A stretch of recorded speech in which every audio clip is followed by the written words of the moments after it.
అంటే ఒక cinema దర్శకుడితో journey ఉన్నప్పుడు అవి రిజల్ట్స్ ఎలా వస్తాయి అనేది అనిల్తో 6 సినిమాలు చేస్తే ఆ రిజల్ట్స్ ప్రూవ్ చేస్తూనే ఉన్నాయి. మా ఇద్దరి మధ్యలో పెద్ద సంభాషణ ఉండదు. సార్ నేను ఇలా అనుకుంటున్నాను స్టోరీ చెప్పేస్తాడు అనిల్. సరదాగా వచ్చి టీ తాగుతూ ఒక 1/2 అవర్ 40 మినిట్స్లో స్టోరీ చెప్తాడు. అక్కడే జరుగుద్ది మా కాన్వర్సేషన్. మళ్ళీ దీనికోసం సిట్టింగ్స్ అని ఎప్పుడు ఉండదు. తర్వాత అంతా అయిపోయిన తర్వాత పిలుస్తాడు, సార్ ఎడిటింగ్ అయిందో వచ్చి చూసుకోండి. అంత క్యాజువల్గా, అంటే ఎక్కడ అనిల్తో తీసిన 6 సినిమాల్లో నేను నాకు గుర్తుండి ఎక్కడ ప్రొడ్యూసర్గా నేను స్ట్రెస్ ఫీల్ అవ్వాల. ఒక కంఫర్ట్. అనిల్ కూడా అలాగే ఉంది. సొంత ఎప్పుడు నా సొంత ఫ్యామిలీ, నా సొంత బ్యానర్ అని చెప్తా. అంటే దానికే సినిమాకి ఏం కావాలో ఎలా కావాలన్నా నాకు ఇది కావాలి సార్ అని చెప్పి కంప్లీట్ చేస్తుంటాడు.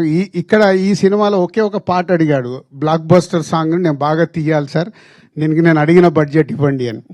అలాగే దాని విజువలైజేషన్లో అద్భుతంగా తీసి ఈరోజు ఈ సినిమాకి అదొక రీజన్ ఇంత పెద్ద సక్సెస్కి.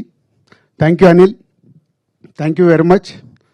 ఆల్రెడీ శిరీష్ మొన్ననే చెప్పేశాడు, ఎక్కడో పడిపోబోతున్న మమ్మల్ని తీసుకొచ్చి నిలబెట్టి మళ్ళీ ఇంకొక 10 సంవత్సరాలు మళ్ళీ తిరుగు లేకుండా సినిమాలు తీస్తాం.